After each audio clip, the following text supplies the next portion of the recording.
Started the exam and everything like that. All right, and also remember, one of the, the first exam I always did, make the analogy is kind of like the talking stage, right? You're trying to figure out how I write exams. I'm trying to figure out how you guys take exams. So, if the first exam's a little rough, it's not a big of a deal. We drop one of the first 3 exams as long as you take all four exams, right? So lowest exam always gets dropped. All right, so we're going to be talking about chemical equilibrium. Up to this point, we've been talking about kinetics, right? So we've been talking about kinetics, which is how things change with time, right? So how does concentrations change with time? So you have relationships between concentrations versus the reaction rate, or concentrations versus the time of a reaction. Chemical equilibrium is going to be kind of going in a special condition of kinetics where things are no longer changing, right? So things are no longer changing. And so oftentimes it's easier to understand things when they're in an equilibrium setting, right? So when things are no longer changing, we can, analytically solve for a lot of things and determine a lot about our chemical systems. And, this extends beyond just chemistry. If you go into physics and stuff, equilibrium is generally, the easy stuff to look at first, right? When things are no longer changing, well, that makes things a lot easier to solve. So for example, once all you guys go into quantum mechanics, you have the Schrodinger equation, which is not time dependent, and then you have the time dependent Schrodinger equation, and that makes things a lot harder.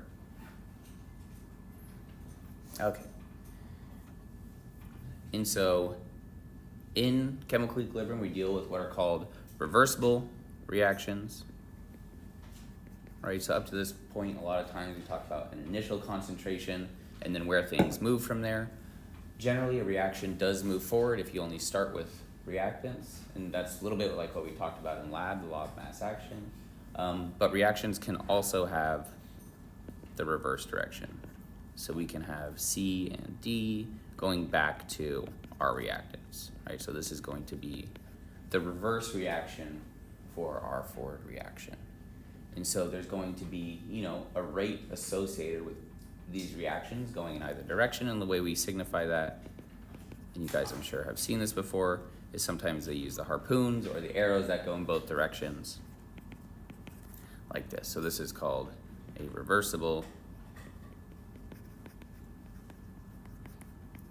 reaction, and that's going to have a forward and a reverse rate constant. And so we still have, if it's a complicated reaction, it's still going to be broken down into, elementary steps, but, you can have the reverse step, as our transition state when we talked about collision theory. It can go both ways here. Some reactions really do only move in one direction, and then you have the other end of the spectrum where some that just keep going back and forth and they never actually reach an equilibrium. So if you're interested, that's what we call chaotic chemical systems, because they never actually reach this state that we're talking about. And so these reactions, they seem to stop before they go to completion, right? They don't actually stop, but they seem to stop before they go to completion, because what happens is the forward rate of reaction equals the reverse rate of reaction.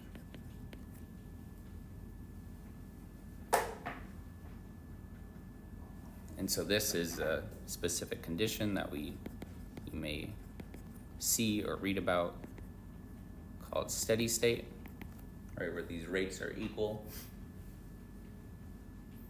And equilibrium is a specific condition of steady state.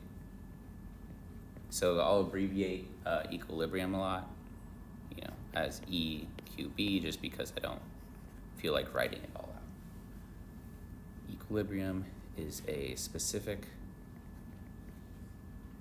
condition or scenario of steady state. And basically what this is saying is steady state is things stop changing, but you can still technically have a current moving through the system. What I mean by a current is if you keep feeding the system A, you'll keep and then take away D from the system in this reaction, you can still have a net kind of flow of the reaction. Equilibrium is basically when the rates forward and reverse are the same, and then the concentrations are not going to be changing as well. And so we'll see, kind of go through kind of a thought experiment the next couple slides. Right, and so this is going to be no more change in concentrations.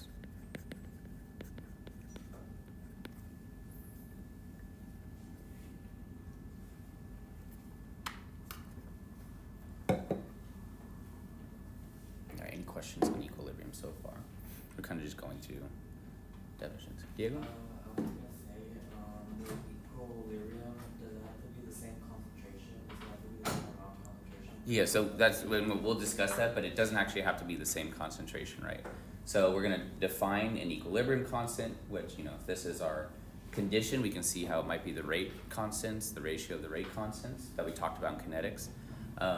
That has to stay constant, right? So you're gonna get this value that defines what equilibrium is, but the concentrations themselves don't have to be the same, right? So you can adjust the ratio so that the ratio of them stays the same, but that numerical value for the concentration doesn't have to stay the same. So that's a good way to think about it, right? And so we'll talk a little bit about, why that's the case. Why do concentrations not have to stay the same, but the ratio has to stay the same. And so if we think about a stepwise reaction happening, initially we start with only A and B. What happens is initially that reaction, A to B, going to C to D, is going to be fast, right? Because all we have is A and D, law of mass action, things move from high concentration to low concentration. That's going to be happening fast. There's going to be no reaction going in the opposite way. Why? Because we don't have any C or D molecules that are present. Then as, this right here is represented by some change in time later. Now the A to B reaction is going to slow down a little bit, right? Because as we start to use up A and B molecules, that reaction is going to slow down, right? So the reaction rate is going to slow down as we use up A and B molecules. And now that we have some C and D molecules, that reaction is going to start moving in the other direction, right? So these reactions are both moving in opposite directions. So again, this is going to be another time interval. And then if we were to continue this, we would see then the A and B going to C and D reaction is going to slow down even further. And then the reverse reaction is going to speed up, right? So going in the opposite direction, this is going to speed up. And you're eventually going to reach a point where these rates are going to become equal to each other, right? And once you have that, when the rates become equal to each other, that gives us the condition of equilibrium, right? So forward rate equaling the reverse rate. And again, this was, the large K forward, the reverse rate, the large K reverse. When those two are equal to each other, they're going to be, that's where we define our equilibrium. And so as we kind of move towards equilibrium, the concentrations can vary, and they can even go back and forth a little bit, but right now we're just looking at the reaction rate, right? So we're not looking at the concentrations, how they change as time goes on, but looking at the rates of the reaction. So what would that look like? Well, if we have only reactants when we start off, then the forward rate initially starts off at some large value. And when I say starting off at some large value, right, so if this, our y-axis here is the reaction rate and the x-axis is time, this is the large value I'm talking about. Right, we're not looking at the slope of this curve necessarily, so this is a plot that, we didn't really look at a whole lot in kinetics, right? In kinetics, we looked a lot at, the reaction rate versus concentration, and the reaction or the concentration versus time, right? Those are again important for the exam next week. Those are the kind of plots we looked at. Here we're looking at the reaction rate versus time. How's the speed of the reaction changing as time progresses? And so we start off at a large value for the reaction rate in the forward direction, and then that slows down as the reaction proceeds. We start off at a 0 value, right? So large value initially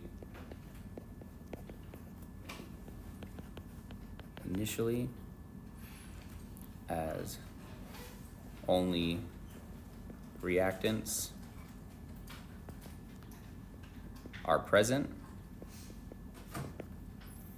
And then we have a small value for the reverse rate.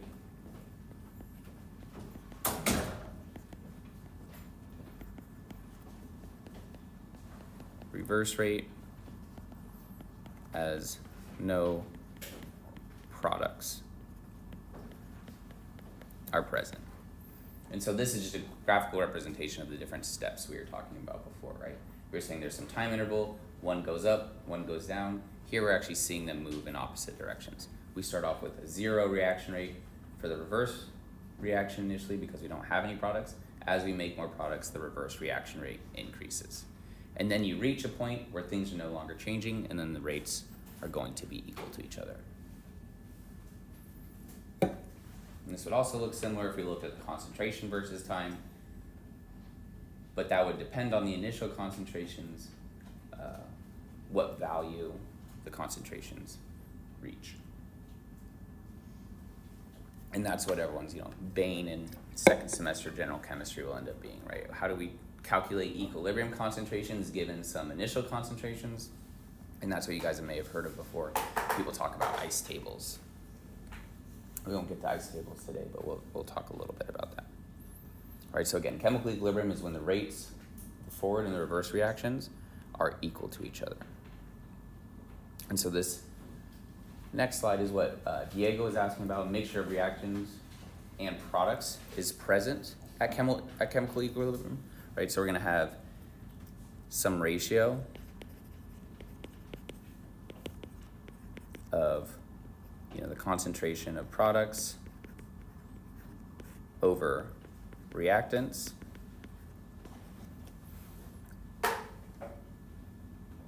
And the concentration of the reactants is going to be constant, and the concentration of the products is going to be constant. So these are going to reach constant values, right? Constant,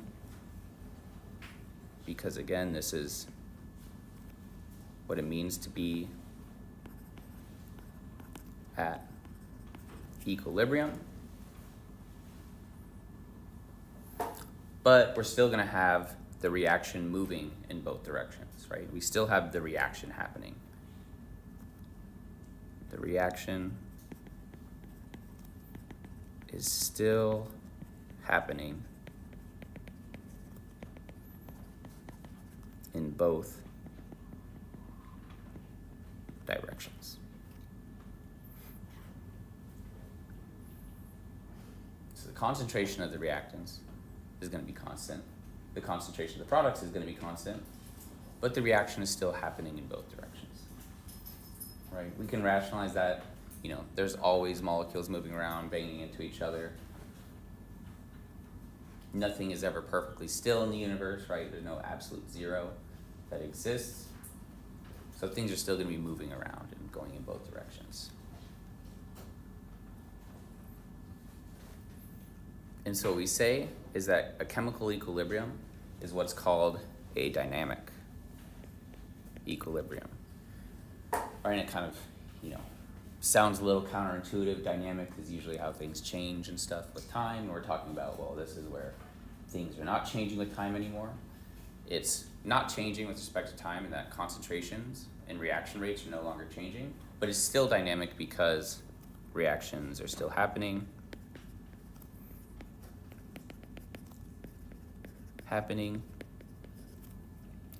in the forward and reverse directions.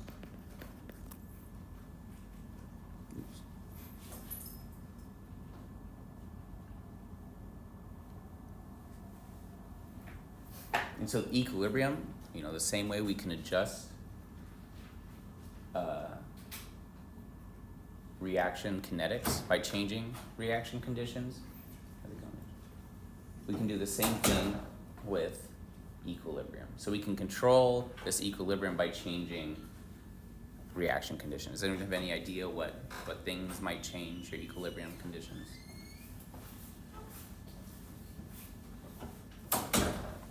So for example, we can shift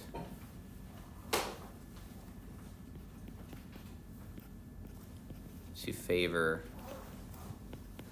reactants, or we can shift it in the other direction.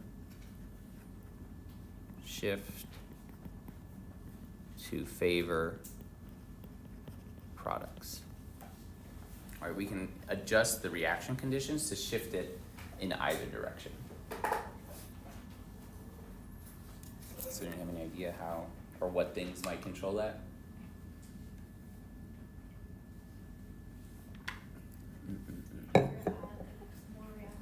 And so that's the one thing that we can do for sure to change things, is we can adjust initial concentrations. Right, you can imagine if you started with one more of A or more of B, right, that would adjust what the concentrations at equilibrium could be, right? If we add more A, add more B, let's say we reach equilibrium, we then add more B to the reaction, you can shift the reaction in the other direction, right? So we can adjust the initial concentrations. Does anyone have any idea what else you might be able to change? Right, think about the limited ways that we have changed it. Yeah, temperature would be the other way, right? So we can adjust the temperature, and then I'll put in quotations the temperature of the reaction, because if we have a gaseous reaction, so only gas molecules, then if you change the temperature, we know the pressure and the volume are also, and the number of moles are also related to the temperature of a gas, right? So you can adjust the temperature, and if it's gaseous, that'll change other parts of the reaction rate. And we also know that if the forward and the reverse reactions are equal to each other, those rates of reactions are also proportional to the rate constant, right? And the Arrhenius equation says that that rate constant depends on temperature as well. It's a lot more complicated than just saying that, but we have an intuition that those things are related to each other somehow, right? So we can adjust the temperature, or we can adjust the initial concentrations. And that's how we can shift the reaction back and forth. So we're kind of relating ideas of what we looked at, what affects reaction rates, and how does that affect things when things are no longer changing anymore, right? Things are just going to stay constant. We're still moving back and forth because we have a dynamic equilibrium, but we can change concentrations and temperature to adjust this equilibrium. So that's good, you guys. I didn't even have to teach you that. You guys figured that out on your own. All right, so the concentrations of the reactants and the products are not usually equal at equilibrium. So they're not going to be equal at equilibrium, but they're going to be quantified by the use of some constant. So this is also related to Diego's question earlier. That it's going to be related by some constant, right? So at equilibrium, the concentrations are not going to be equal to each other, but it's going to be related by some constant. And it's going to be related to some constant. So it's related to some constant. And then also related to the stoichiometric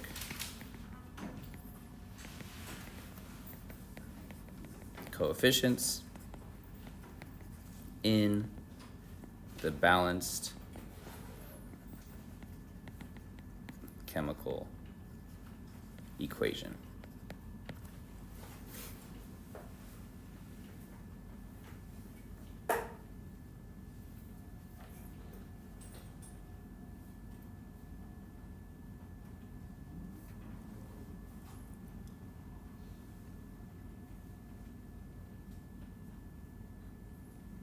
Right, so before, when we were talking about kinetics in rate laws, the experimental rate law was called that because it had to be determined experimentally, right? We couldn't know the dependence on the concentration, how that affects the reaction rate. Here, once we reach chemical equilibrium, what ends up happening is that if we have a series of elementary reactions that cause this reaction to happen, at equilibrium, all of those elementary reactions are in equilibrium. So now the stoichiometric coefficients are going to become important. Those stoichiometric coefficients are then going to be directly related to this equilibrium constant. All right, so if we have a reaction like the one before, which was A plus B, it's in equilibrium, C plus D. These are the stoichiometric coefficients. So again, we use a lot of dummy reactions in kinetics and equilibrium. We have the forward rate, right? So if we have forward rate is K sub F, our reverse rate constant is K sub R. If these two rates are equal to each other, that means that K forward times the concentration of A raised to the power A, B to the power B is equal to the rate constant of the reverse reaction, which is lowercase k sub R, C to the power of C, and D to the power of lowercase d. All right, so I know we're using a lot of variables here, but the lowercase letters, those are just our coefficients in our balanced chemical reaction, and the uppercase letters are the actual molecular species, right? And this was what our expression was for the rates of reaction, right? So this is uppercase forward, and this is uppercase reverse. So that's where I'm getting that from. If I put this on the reactant side, that rate of reaction going this way only depends on the concentration of the reactants times the rate constant. It's raised to the stoichiometric coefficient now, not just some experimental rate law anymore, because at equilibrium, all the elementary steps, that determines the mechanism of this reaction are also in equilibrium. All right, so that's kind of a very kind of deep thinking. So we don't have to fully grasp why that is just for equilibrium. But that's the justification for it, is that at equilibrium, all the elementary steps are in equilibrium, which means that now the stoichiometric coefficient is how we depend on the rate of reaction. At equilibrium, the reaction in this direction, rate, equals the reaction in the opposite direction, rate. Right? So if we flip this reaction around, that gives us the reverse rate, which is going to be C, concentration of C raised to the power of C, concentration of D raised to the power of D, times their rate constant. All right, so I know we're going to be adding, even more K variables to this, because the equilibrium constant is also, believe it or not, represented by an uppercase K.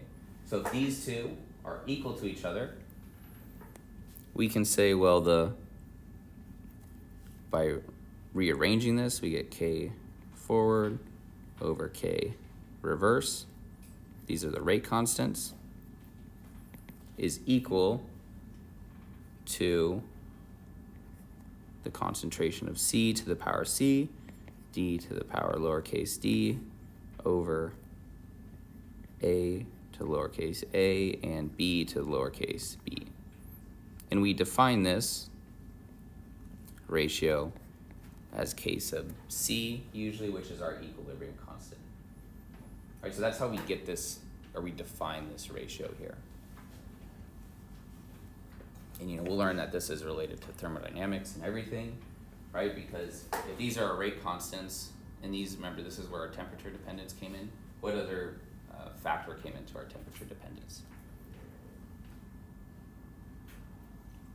In our Arrhenius equation, what other variables? In your lab, for example, last week, what else did you have to solve for when you change the temperature of the reaction? The activation energy, right? And so we're still getting ahead of ourselves here, but we can say, well, this is going to be the ratio of some exponential factor of the basically activation energy of going forward or reverse, so the difference in energy between the activation energy, right? So if we think about it in terms of potential energy, if it's easier to go forward or reverse based off the activation energy, that should affect the ratio of what products and reactants we have here.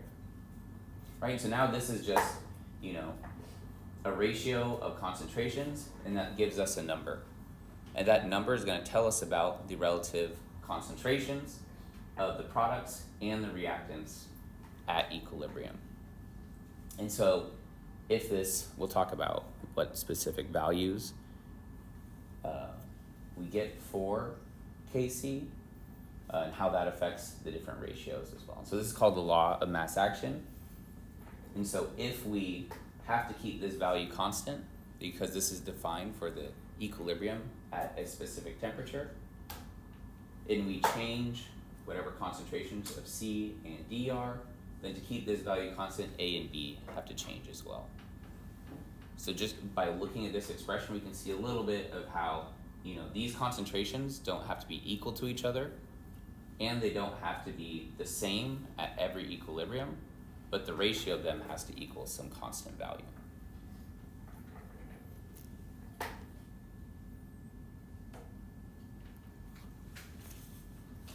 Does that make sense? Right? These can be different values, so if we double this, for example, let's say all the coefficients are equal to 1, we double the concentrations here, then we also have to double the concentrations of the denominator, so that this ratio itself stays the same. The reality, it's a little more complicated when the coefficients change, or they're a little different, because then if we, you know, this is squared up here, we double this, that quadruples it, these are both to the first power, then you can only double or you have to quadruple the denominator. But this, it's the ratio that stays the same, not necessarily the concentrations that stay the same at equilibrium.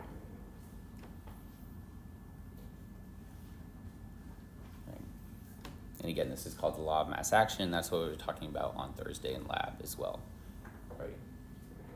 If I add a bunch of a reactant, like we did with iron nitrate in the lab, so I add a bunch of A to this reaction, equilibrium says, well, the ratio has to stay the same for that temperature, which means that I need to adjust now the amount of products to keep this ratio the same. So if I add a bunch of A, it's going to shift the reaction towards the products to then keep this ratio the same. And that's what our equilibrium is defined as. All right. And so when we're writing equilibrium constant expression for a chemical equation, the balanced chemical equation is examined and the law of mass action is applied. All right, so for example, if we have a reaction like this one shown here,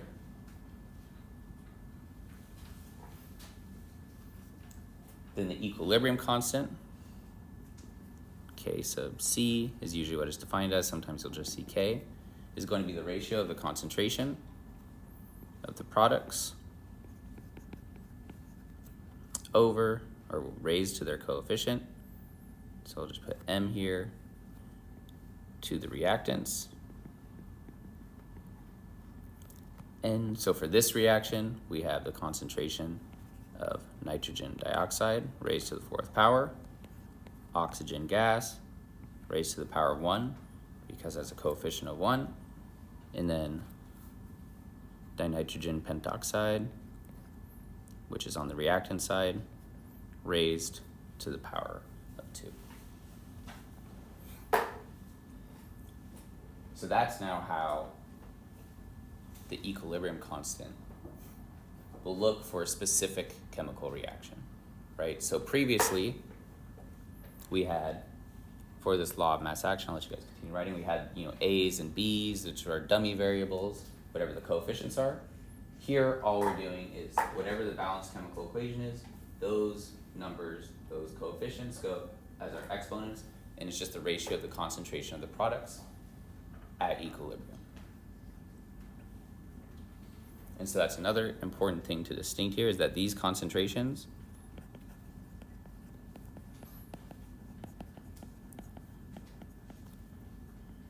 are equilibrium concentrations. I just want to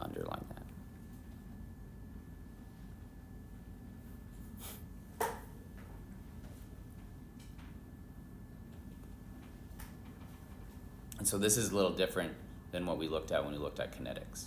Because in kinetics, the concentrations in our rate expression, those are always related to the initial concentrations of the mixture.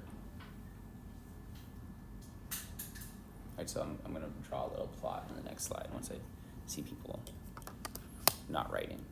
And I think we're going to have someone come in from the tutor center just to talk about what other resources you guys have for the class and stuff. They're supposed to be here at 9, but we'll see when they knock.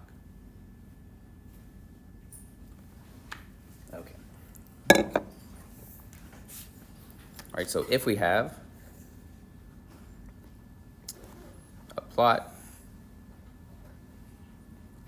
of our concentrations, let's say of A for a reaction that goes A to B versus time. Initially we start off at some value for A and then it decays, right? So you can't really tell from this plot, but that something curved like this would either be, one of two orders. It would be, what would potentially the two orders of this reaction be for A here? That's an idea. Second would be one of them, or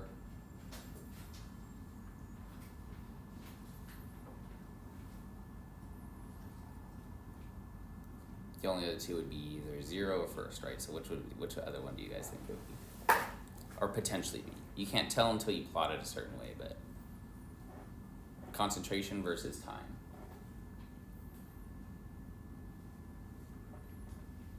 What does a 0th order reaction look like?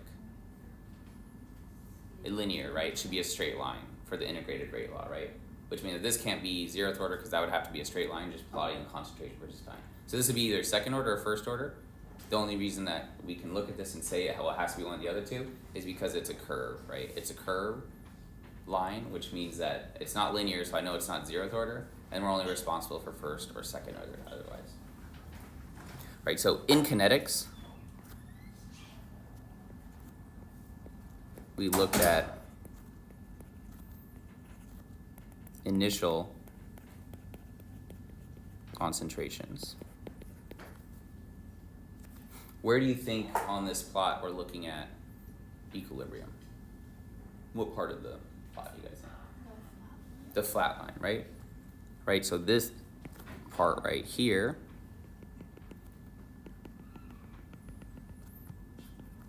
at equilibrium,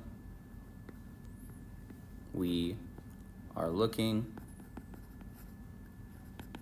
at the equilibrium concentration. And at equilibrium, the concentration is no longer changing, right? Initially, in our reaction, the concentration is changing, right? We see the concentration changing as time goes on. We reach a point, what we call equilibrium, and those are the concentrations that we're looking at. So this concentration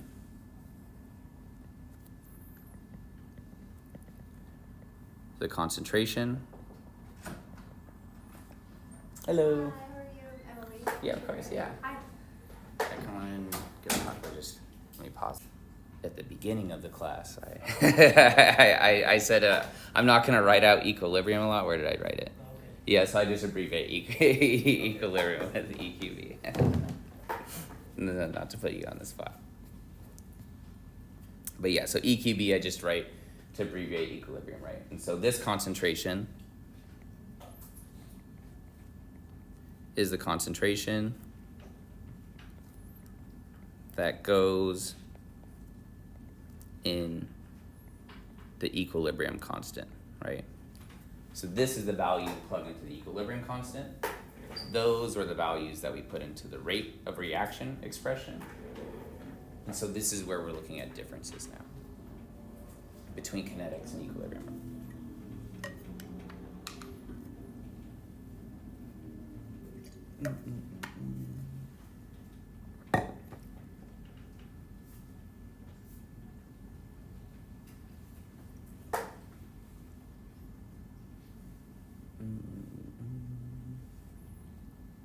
All right, so what have we looked at so far? So we see a couple people still writing. I don't want to go too fast.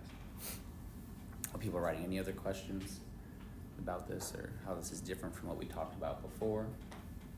I guess we haven't really gone over any problems yet. That's usually when the questions start to arise. We'll start doing more problems for this probably on Thursday.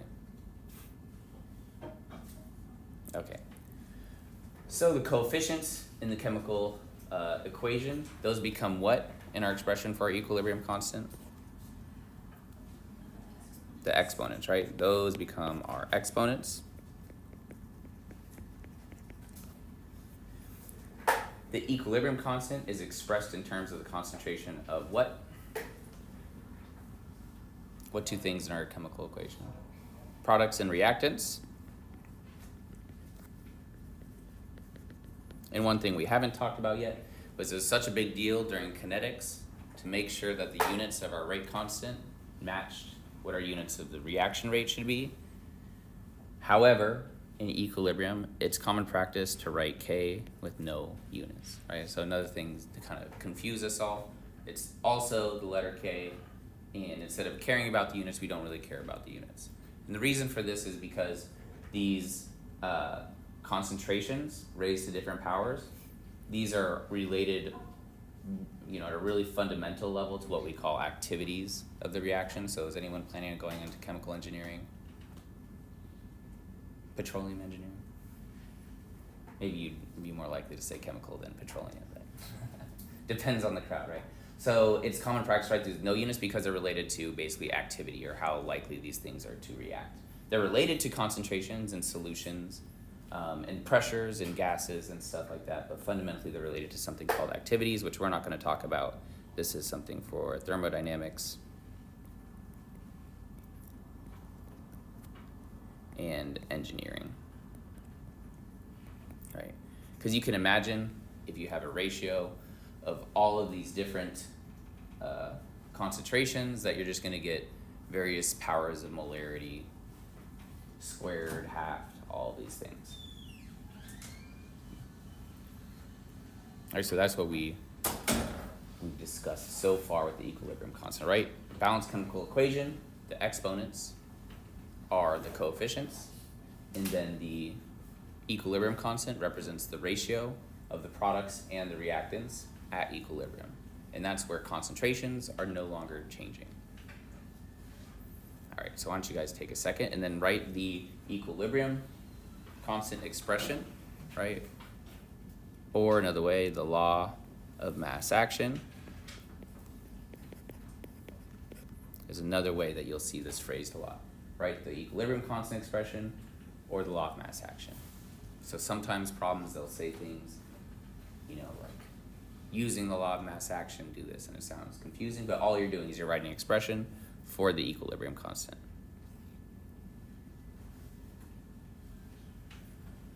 Okay, so our equilibrium constant was equal to the ratio of the products raised to their stoichiometric coefficients over the reactants raised to their stoichiometric coefficients. So what is it for this reaction? What goes in the numerator? NH3 raised to the power 2 times H2O raised to the power 4, all over what? NO2 raised to the power 2 and multiplied by H2 raised to the power 7, right? So that's how we would write our equilibrium expression for this.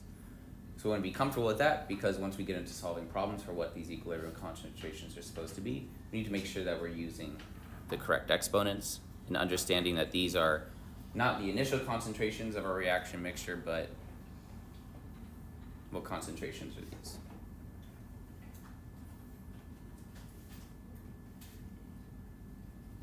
They're the concentrations at equilibrium, right? These are the concentrations at equilibrium. Doesn't mean that these concentrations are equal to each other. It just means that these concentrations are no longer changing anymore, right? So these are the concentrations at equilibrium.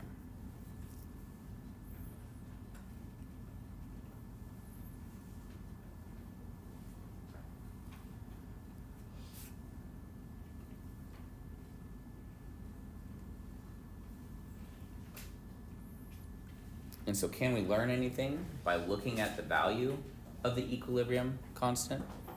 right? So can it tell us about what extent the forward and the reverse reactions take place? So the equilibrium constant for this reaction would be HBr raised to the power 2 over concentration H2O raised to the power 1 and bromine gas raised to the power 1. We don't have to write the ones because they're implied. So if this ratio itself is equal to 1.9 times 10 to the 19, no units, because for Kc, we don't worry about units.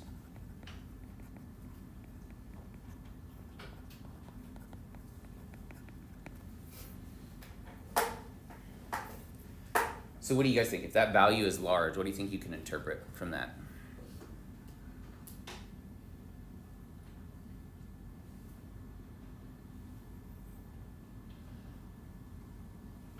Okay. What does the equilibrium constant tell us? The ratio of what?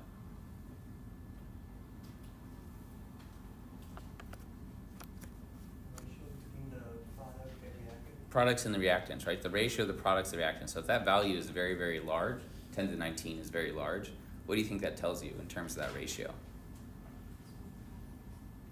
That means that at equilibrium, we're probably favoring the products, right? If this number is large, that means this ratio is large.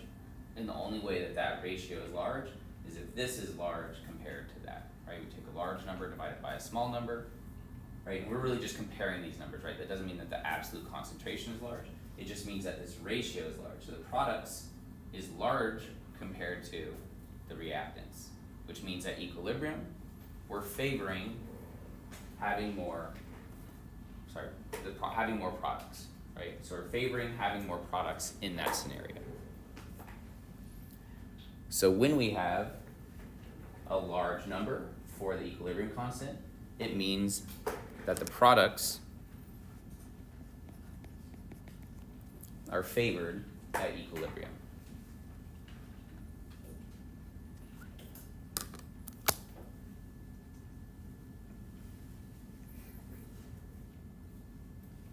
And so in our lab on Thursday, we took advantage of this, right, for our standard solution, because we added so much of one of our reactants that we forced the reaction to go all the way because it's trying to reach an equilibrium constant.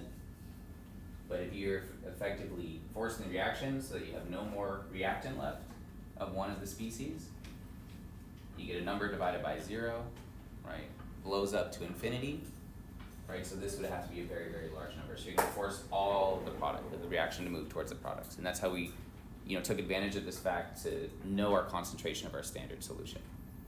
If we don't, do anything tricky like that, we're just looking at a reaction mixture. A large number for K means that we're just favoring the products of this reaction. And if we think about when we're looking at the Arrhenius equation, it probably means going in that direction.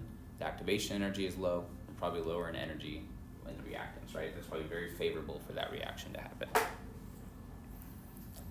And conversely, if we have something where the equilibrium constant is very small, so for this reaction, Kc would equal concentration of nitrogen monoxide squared over nitrogen gas times the equilibrium concentration of oxygen, 4.1 times 10 to the minus 31, so that's a very small value. That means that for this number to be small, this ratio has to be small, which means that the reactants concentration has to be large compared to the products.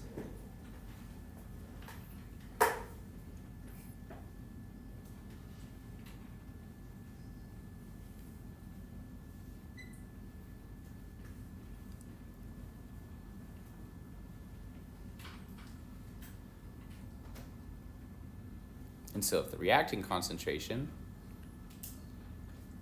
is large compared to the products, that means what's going to be favored at equilibrium?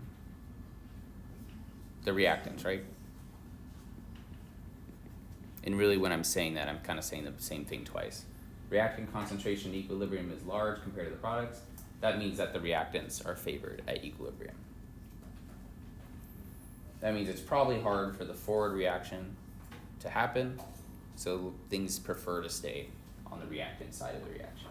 We're kind of looking at this as like a scale, tipping it one direction or the other. And the equilibrium constant is saying I want to keep the scale at a very specific incline.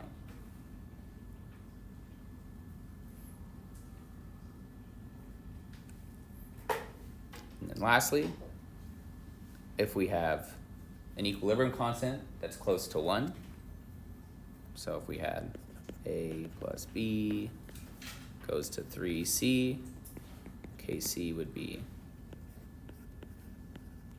C to the power 3A times B.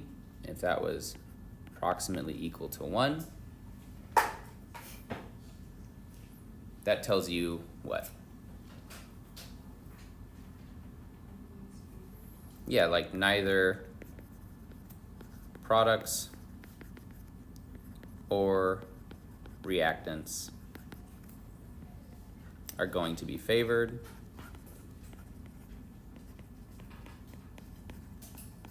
at equilibrium. In terms of physical properties of the system, that means it's probably just as easy for the forward or the reverse reaction to happen, which means the activation energy going in both directions is probably the same. The energy levels of reactants and products are probably the same.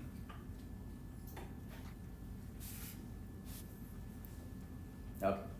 All right, so let's take like a 12-minute break, come back at 9:45, and we'll finish up talking about all of things equilibrium. That'll be on the first exam next week, right? So again, the first exam largely going to be focused on kinetics, because that's the majority of what we talked about, and then whatever we talk about with equilibrium today.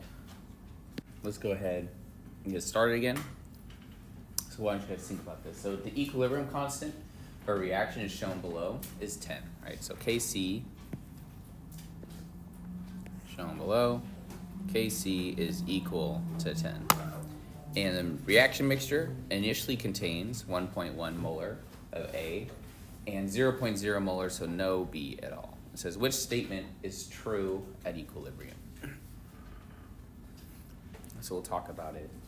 How can you look at this intuitively and decide which answer it is? And then also, how can you do this quantitatively? Idea, what do you get for your answer? A, B, or C?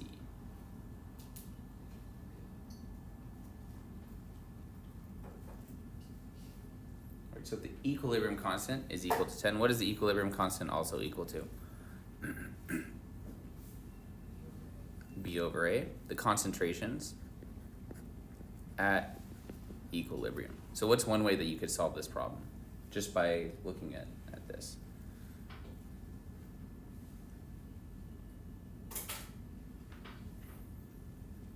You could try just plugging in the values for each of these and see if you get it equal to what? What should that rate be equal to? It should be equal to 10, right? So if we take A, answer A, we have 0.1 divided by 1, what will that give you?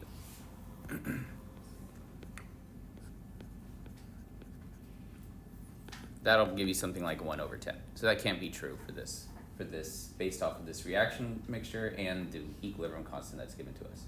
What about if A and B are equal to each other? What will that give you?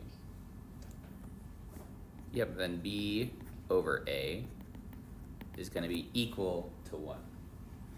So probably the only thing that you can do is B here, right? If we take the ratio of 1.0 divided by 0.1, that's like 1 over 10, which is equal to 10, right? So this is the only one that'll work for this.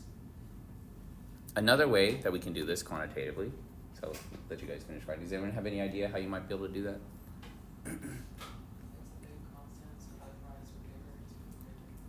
Yeah, so you know that the products are going to be favored because it's 10 is, if we're looking at things, 10 is probably close enough to 1 where you wouldn't consider it a big one. But you would say in this scenario, because there's only a stoichiometric coefficient of 1, and only one reactant, one product, that you could say that. So you say, well, this is the only one that can be true because it's larger than 1 in this case, right?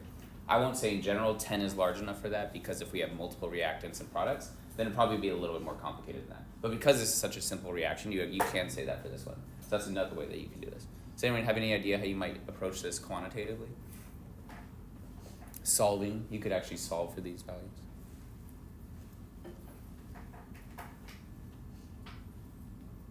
And so this is going to be, we're going to introduce some variables.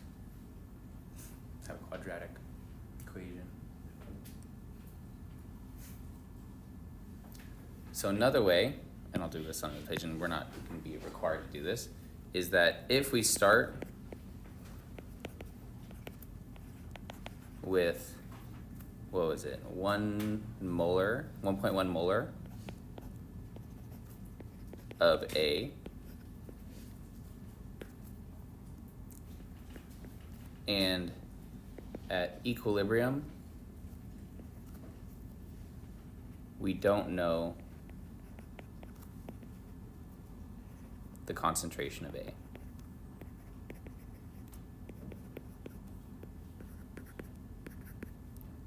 Right? But we do know that whatever we started with, because we started with 0B, right, at equilibrium, whatever we lost in A gets converted to what? To B, right? So we know whatever we lose in A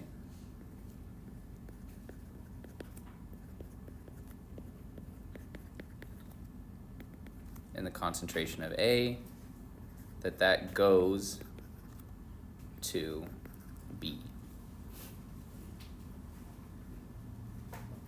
And so what we can do is we can define some variable x, we'll say, that is the amount of the concentration of A that we lose. Right, so we don't know what this variable is. We're just saying this is however much of A that we lose. Right, so we start with how much of A? 1.1, and we lose how much? X, right? We just lose X. We don't know what it is yet, but we're just saying we lose X, right? That makes sense. We start with a certain amount, right? We think about a reaction curve of the concentration of A. We start with an initial amount, and we lose some amount to reach our equilibrium, right? So what we're looking at is in this plot here of A versus time, right? This is our 1.1 molarity that we started with, and this is, our equilibrium concentration of A, where we lost this amount here, right? We lost that much concentration, which we called that what again? How much did we lose of A? X. We lost an X amount of A, right? So then this equilibrium concentration should be equal to what? How would we write that in terms of the initial amount and X? Yeah, initial minus X. So it would be 1.1 molar minus X. So that's where we're saying the equilibrium concentration of A is going to be. And that equilibrium concentration, right, that's the equilibrium concentration, where does that go in terms of equilibrium? Right, what expression or laws do we have that use equilibrium concentrations?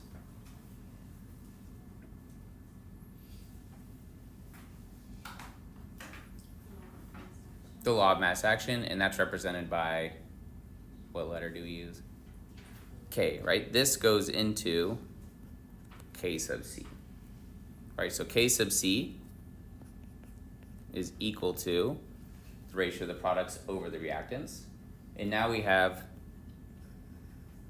A equilibrium, which is 1.1 molar minus X, right? So if we go back to our expression here, right, it's B over A because it's a simple reaction. It's just over 1.1 molar minus X. And what about B? What do we do with B here?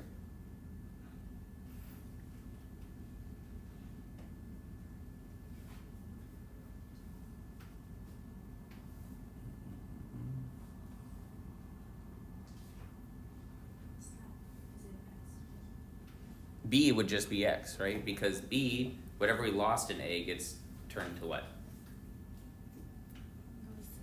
It all goes to B, right? Because it's a simple reaction, right? This is just A and B going back and forth, right? There's nowhere else that what we lose in A can go to. It only goes to B.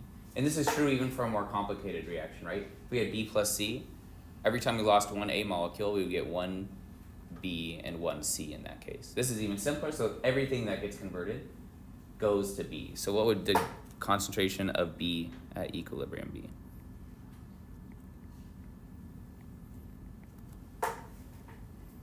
If we think about this, so if we just did the same idea here, right? So we said we had an initial concentration minus X.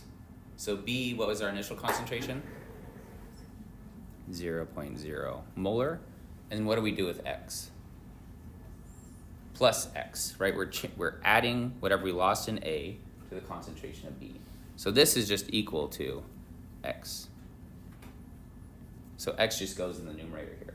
And how do we, visualize that? Well, B, we start with some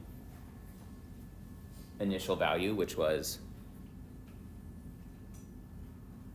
0, right? We start increasing the concentration as the reaction proceeds, and then it's going to reach our equilibrium value, right? So this is our equilibrium value, and this distance right here is also X, right? This isn't drawn perfectly to scale, but we can kind of see how the concentrations don't necessarily have to be equal at equilibrium, because this amount we lost doesn't tell us what our final concentration is, right? It's really this amount that we lost on the way to equilibrium that defines what B is and defines what's left of A. But these two equilibrium concentrations are not equal to each other, right? The ratio of them is equal to what? The equilibrium constant, right? It's equal to our law of mass action. And what was this value again for this? This was equal to 10, right? So I'm going to take this, and all of this is going to go to the next page. So right, we're looking at this kind of graphically right now to try and interpret what are these, how can we turn what we know is going on into an expression, a mathematical expression, to then solve for what our final concentrations are going to be equal to. Okay, am I good to go on to the next page? Okay. So that means we have something like 10 is equal to X 1.1 molar minus X, right? So all we have is we have an expression that we're trying to solve for what X is, which is the change on the way to equilibrium, right? How much did we lose of A and how much did we gain of B? It happens that equals B exactly because B started at 0, right? So we can rearrange this equation. How can we solve for X? Does anyone know?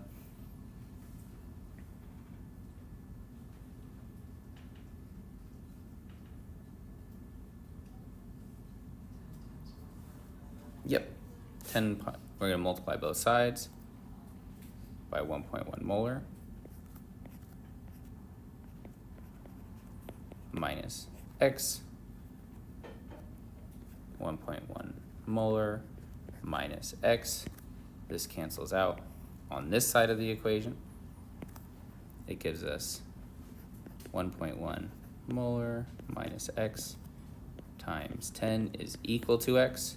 We can carry this into the parentheses, so we get 11 molar minus 10X is equal to X. And then what do we do from here? We collect like terms, right? So add plus 10X to both sides.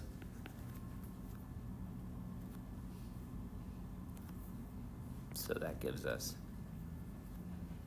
11 molar equals X plus 10X equals 11x, which means that dividing both sides by 11 cancels out on this side.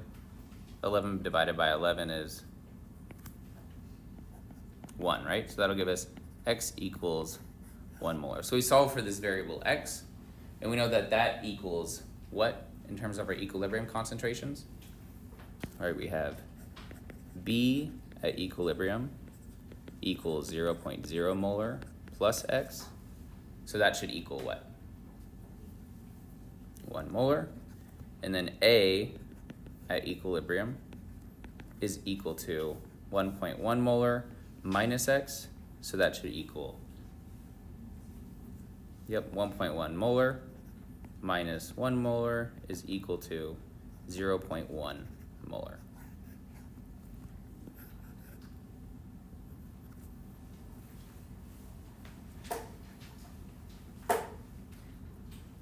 And so setting it up this way, we get to the same result as just thinking, okay, well, I need the ratio to be equal to 10.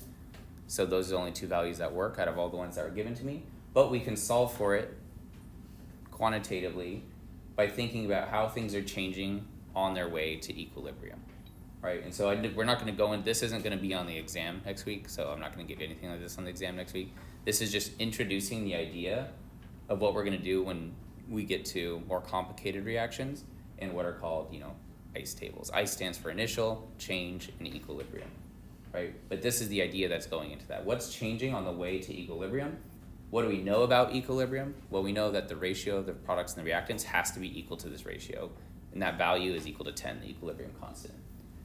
And we know the initial concentration we started with, and we know based off the chemical equation how as A is reduced, B increases. And we can think about that in terms of just, molar stoichiometric coefficients, or we can think about the plots of concentration versus time. The concentration of A goes down, B can be the only thing that goes up. There's no other place for A to go. Matter can't be created or destroyed, just gets converted from one form to another, right? Same thing with energy. So as B goes up, that's what this variable x represents. Like, what is the change on the way to equilibrium? Okay, so that's kind of introducing the idea of, how do we solve for these equilibrium concentrations given initial values and what we know about equilibrium. And that's kind of what you guys are doing in lab, and what we're going to be looking at is solving for this equilibrium constant, understanding how the reaction proceeds. Okay, any questions on that? So I know that's a lot, and it's very foreign to look at, right? Because we have x's and like, okay, what does this mean? So it's a lot to look at. When we get to ICE tables, there's a very formulaic way as to how to approach these things, right? So it'll be much more standard. This is kind of more of a thought experiment than what ICE tables will be. ICE tables would be like a more systematic way on how you approach these problems. But this is the kind of idea of what goes into those. Okay, so we can also manipulate equilibrium constants based off of how we manipulate an equation. So similar to when you guys did Hess's law in first semester chemistry, where you looked at, the enthalpy of reaction. You can flip them around, invert them, multiply them by a factor to get things to cancel out. You can do the exact same thing with equilibrium constants. So the common ways that we manipulate them is by reversing an equation, by multiplying an equation by a coefficient, right? If you multiply when you're balancing an equation, that usually they teach you get it to the smallest number possible so that both sides are balanced, and then you have the smallest least common factor for each of the coefficients. But you can also multiply them, and then also determining the overall equation based off of a sum of other equations. So that sounds a little wordy, but all that means is that the same way you added enthalpies of reactions for Hess's law together, you're doing the same thing. You're adding the equations the same way when we found the net equation for a series of elementary steps. This is the same idea here, right? You add them, what's on the product side, what's on the reactant side, cancels out, and what you're left with is the overall net equation. And so we're saying, well, if we know the rate or the equilibrium constants for each of these equations, when we do one of these things, how does that affect the equilibrium constant? How can we infer what's left over? Okay, so for the first one, if an equation is reversed, then the equilibrium constant is going to be inverted. Right, so that means that Kc reverse equals 1 over the original equilibrium constant. In these ones, you can remember the rules, you can memorize them if you want, or you can always write out a dummy reaction and figure them out, right? Because what's the equilibrium constant for this first green reaction? Put Kc green. Actually, I'll just write it in green.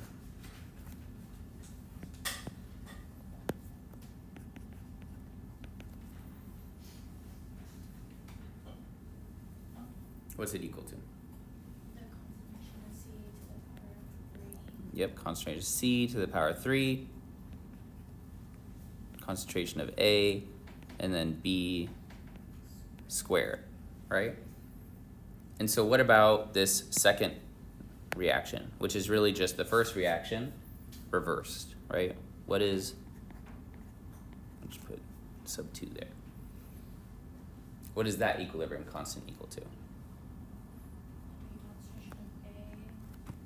A B squared over C to the third power. Right? So all we did is we just reversed the equation and wrote the two equilibrium constants. So you can say, well, how does this relate to the first equilibrium constant? Well, this is just the inverse of that. Right? So in terms of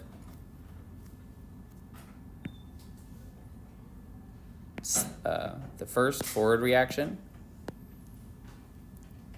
1 over K sub C would equal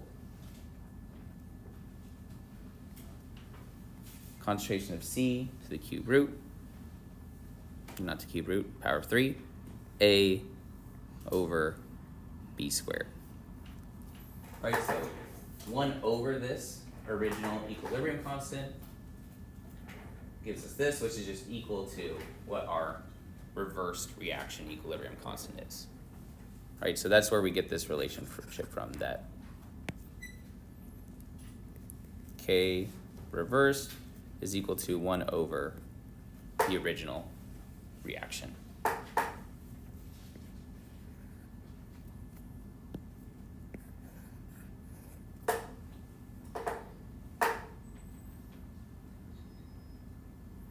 Right, so again, I know this is kind of like a foreign concept. We're writing our new reaction constant in terms of the original one, right? So we're writing our reverse reaction in terms of the first equilibrium constant.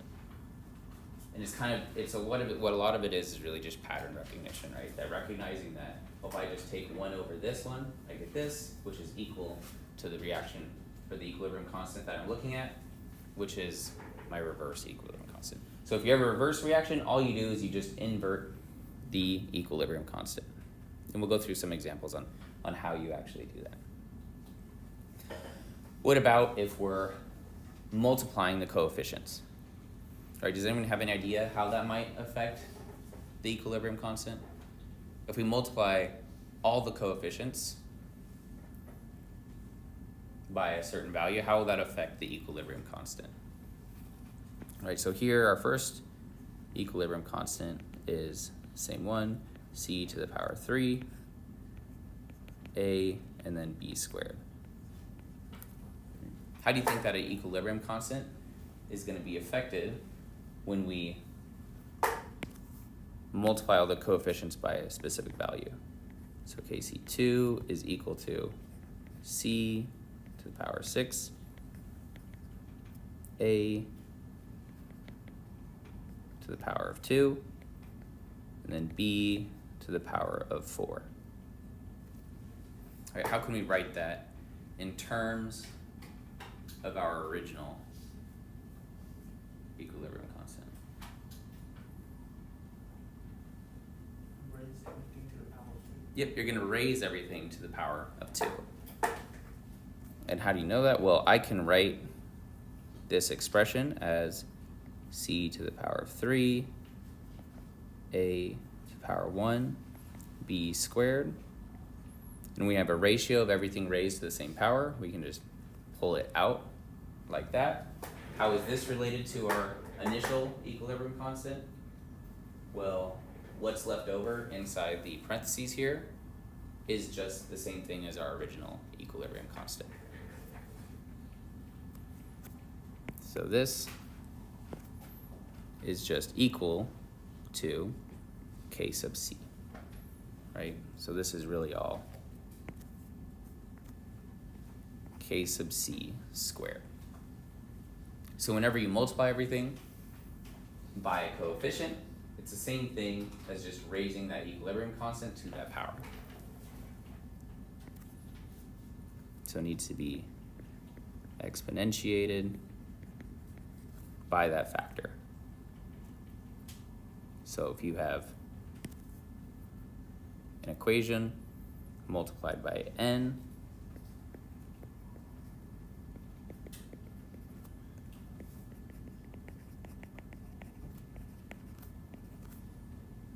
then the equilibrium constant, K sub n, is equal to the original equilibrium constant raised to whatever it is that you're multiplying by.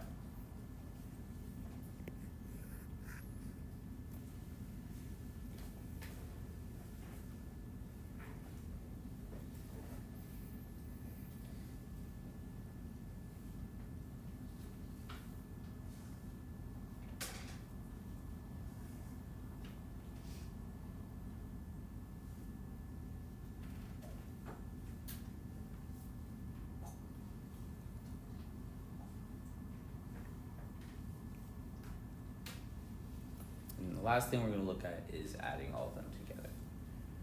So you might ask, well, why do I have to know how these equilibrium constants are manipulated as well when we want certain reactions to cancel out with each other? Or if you know equilibrium constants for a series of elementary reactions and you want to know the equilibrium constant for one specific step, then you can modify the equations, multiply them, reverse them, add them together to then get the equation that you're actually looking at. Okay, so the last one is then, if you have a given chemical equation that can be attained by taking the sum of other equations, the equilibrium concentration equals the product of the equilibrium constants of the other equations. And so here we have two reactions that we're going to add together. And let's say we know what, go here, we know this equilibrium constant and we know this equilibrium constant. How can we relate it to the net equation? So what is the net equation here? All right, when we add these two reactions together, what happens? This might be an error.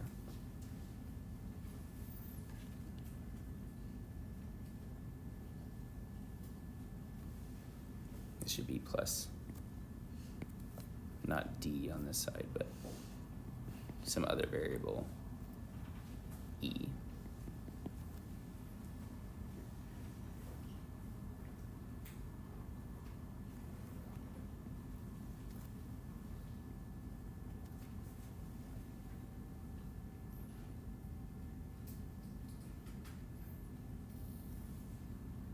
What should be the net chemical equation here?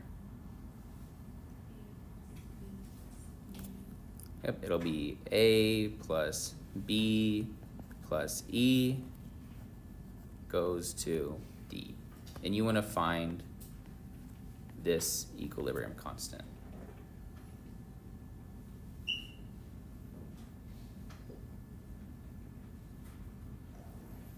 So we know that K3, I'll go to the next page, well, K1, what's that constant equal to?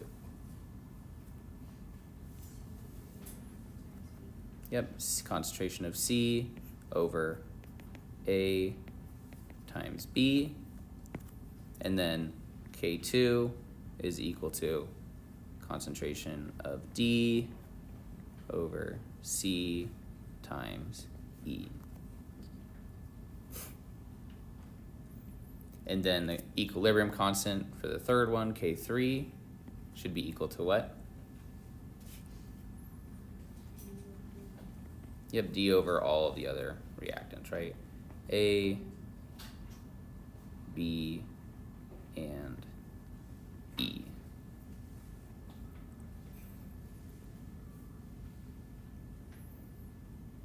And so the only thing that's missing here that we have in the other equilibrium constants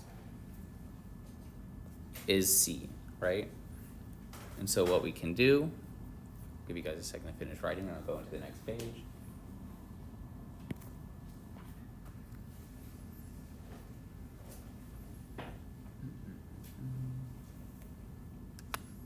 So you can think about how are we gonna, modify this or use a little trick to then introduce C into our expression for the third equilibrium constant.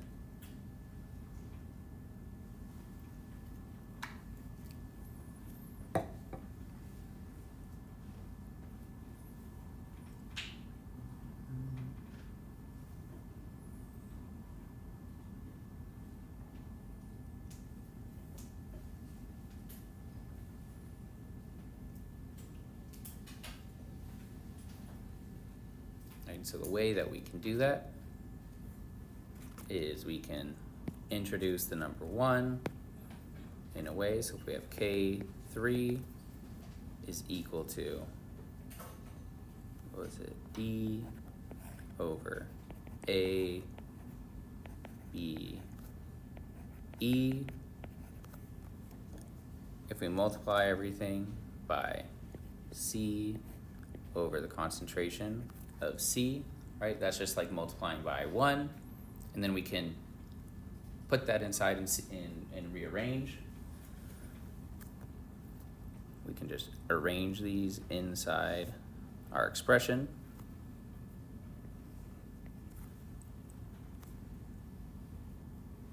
This will give us C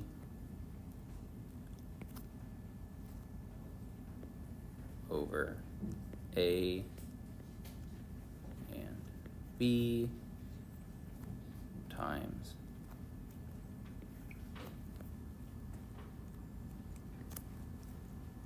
C times the concentration of E, all under D.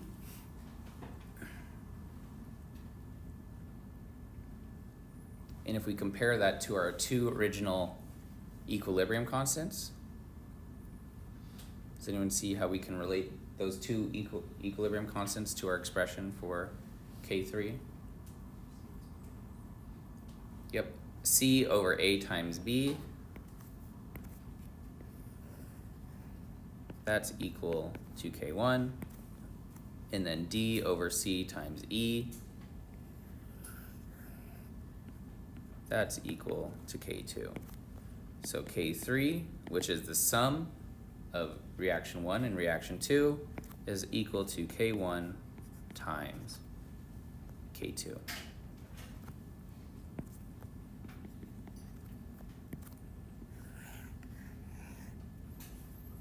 All right, so we see that the equilibrium constant for 2 reactions that are added together are the product of those reaction equilibrium constants that are in the sum. All right, so this K overall is going to be K1, K2, and it goes on for as many reactions as you're adding together. And I'll go back to this page now. Right, so that's how we showed that. That's how we rationalize that. And this is kind of tied into the fact that we had the stoichiometric coefficients in all of our equilibrium constants, whereas in the rates of a reaction we didn't, right? It wasn't, the experimental rate law didn't depend on the coefficient in the balanced equation. This is kind of also showing if we add a bunch of reactions together, which is what we do when we determine the mechanism, right? We do the elementary reaction steps when we determine the mechanism. So when all of those are in equilibrium, then they all depend on their stoichiometric coefficients. And so the overall equilibrium constant should be a product of the equilibrium constants of each of the individual elementary steps. So I know that was, like I said, that's kind of like, you really kind of have to think deeply about that, but this, the way we rearrange this is the same way you would justify that. That's why these coefficients are here in the equilibrium constant, and they were not in our rate of reaction expression. Okay, so those are the different ways, right? So if we have reactions being added together, the equilibrium constant is the product. If we have a multiplying factor to the reaction, then that becomes the exponent of the original equilibrium constant. And if we have a reaction reversed, the equilibrium constant gets inverted. All right, so those are the three main things that you will do with equilibrium constants and how they manipulate them. All right, so how would you actually do that in practice? What would this K3, the sum of these two reactions, what would the equilibrium constant be? All right, so what is the sum of these two reactions? So why don't you guys take a second and see if you can write what the net equation is.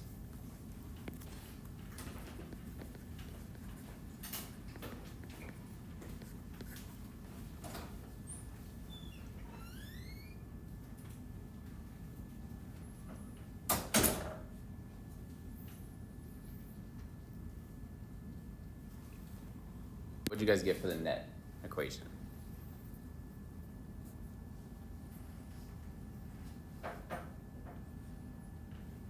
Or what cancels out? What do you know cancels out? CH4 cancels out because it's on the product side of one and the reactant side of the other. Does anything else cancel out? 3H2 completely gets eliminated, right? Because we have 3 here, and the 4 on that side of the equation turns to 1, right? Because 3 of them cancel out with the 4 from there.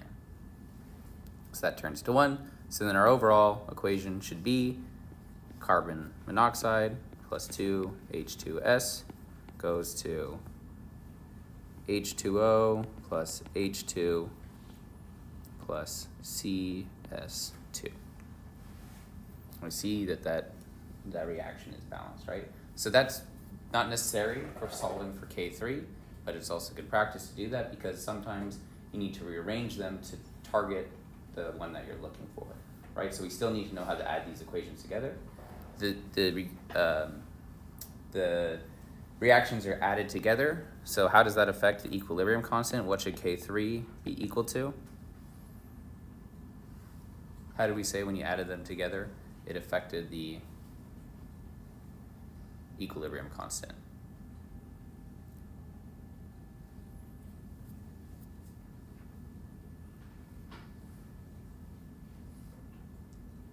Right, if we add two reactions together, their equilibrium constants get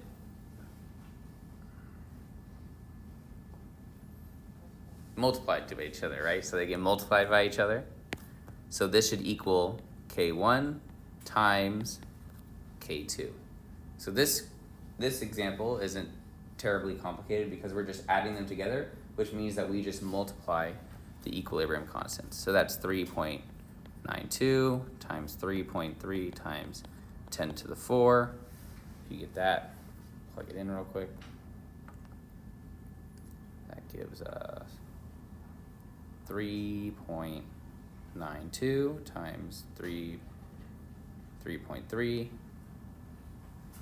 So we should get about 1.3, I'll do 1.29 times 10 to the 5.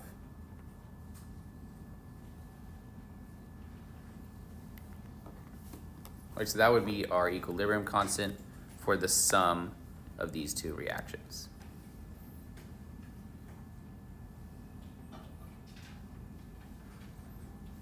Do we worry about units for equilibrium constant? No. Units for equilibrium constant we don't care about. Units for rate constant and reaction rate kinetics we do care about. Equilibrium constant we don't care about.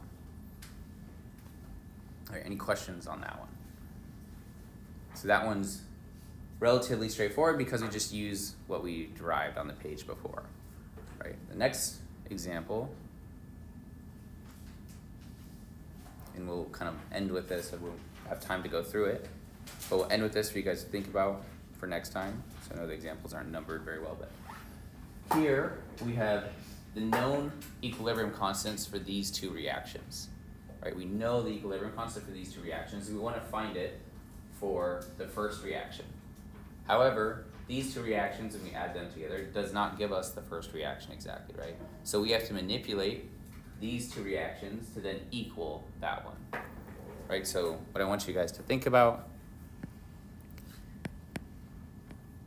is if this is 1, 2, and 3, how to manipulate 2 or 3 and 2 such that 2 plus 3 equals 1, right?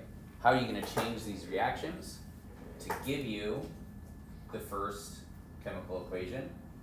And whatever you do to those, how are you going to modify the equilibrium constant so that you can solve for this? So this is actually a useful technique because if you don't know a reaction's equilibrium constant beforehand, but you know all the elementary steps that can lead to that reaction, then you can determine the equilibrium constant beforehand, and that'll allow you to solve for things like concentrations, activation energy, and other thermodynamic properties. All right. So we'll end there for today, and you guys can think about that for when we meet on Thursday.